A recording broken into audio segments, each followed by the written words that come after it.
Dans les Saintes Écritures, Dieu déclare que le Messie viendrait pour être le sauveur du monde. La vie de Jésus prouve qu'il est bien celui dont les prophètes avaient parlé. Ésaïe a prophétisé que la Vierge deviendrait enceinte et qu'elle enfanterait un fils. Des siècles plus tard, la naissance de Jésus accomplissait cette prophétie.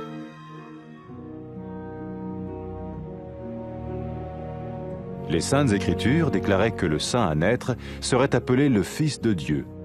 Cela signifiait que Jésus serait le Fils de Dieu au sens spirituel et non au sens physique. Nous le voyons par sa manière de vivre.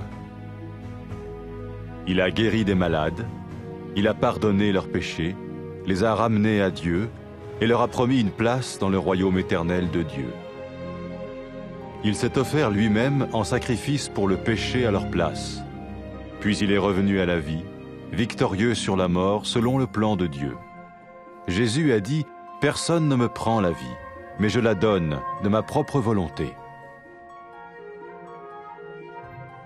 La vie de Jésus n'a pas seulement accompli les écrits des prophètes, mais elle a aussi confirmé la vérité de la sainte parole de Dieu.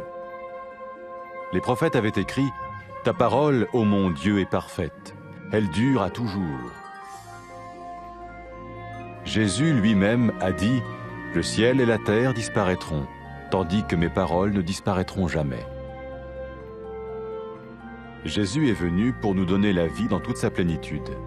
Mais quand l'homme a désobéi à Dieu dans le jardin d'Éden, il a choisi sa propre voie et ses actions l'ont séparé du Créateur.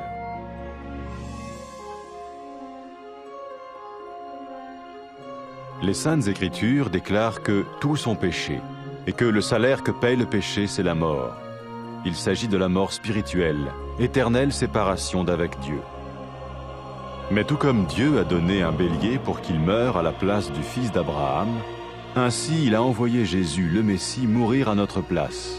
Sa vie, sa mort et sa résurrection restaurent la relation entre Dieu et tous ceux qui mettent leur confiance en lui. Maintenant, non seulement Jésus pardonne les péchés de ceux qui le suivent, mais il les sauve aussi du jugement éternel de Dieu.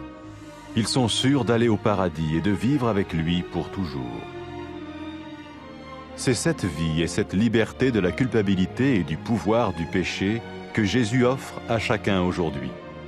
Cela ne veut pas dire suivre une religion, mais choisir d'avoir foi en Jésus qui dit « Je me tiens à la porte et je frappe. Si quelqu'un entend ma voix et ouvre la porte, j'entrerai chez lui. »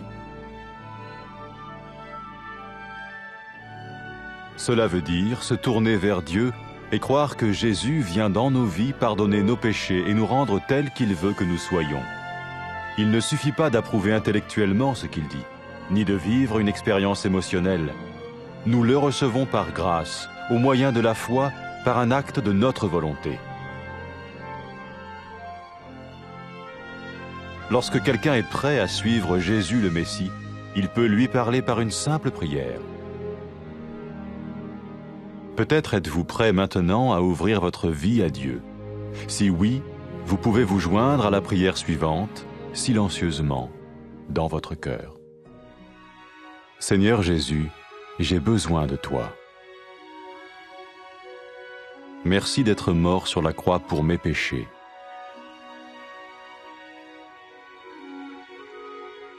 Je confesse mes péchés et je m'en repens.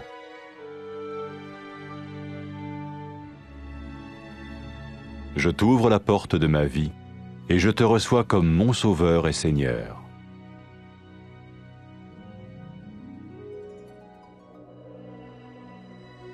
Merci de me pardonner mes péchés et de me donner la vie éternelle.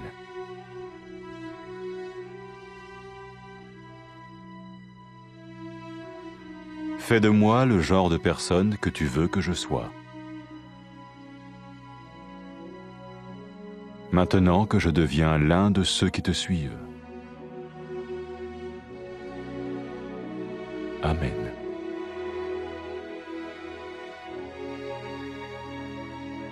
Jésus a dit à propos de ses disciples, « Mes brebis écoutent ma voix, je les connais et elles me suivent. » Pour expérimenter la vie en abondance promise par Jésus, Ceux qui le suivent parlent à Dieu chaque jour dans la prière et lisent ou écoutent sa parole.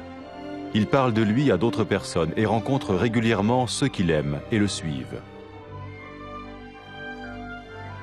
N'oubliez pas sa merveilleuse promesse. Tout pouvoir m'a été donné dans le ciel et sur la terre. Et sachez-le, je vais être avec vous tous les jours jusqu'à la fin du monde.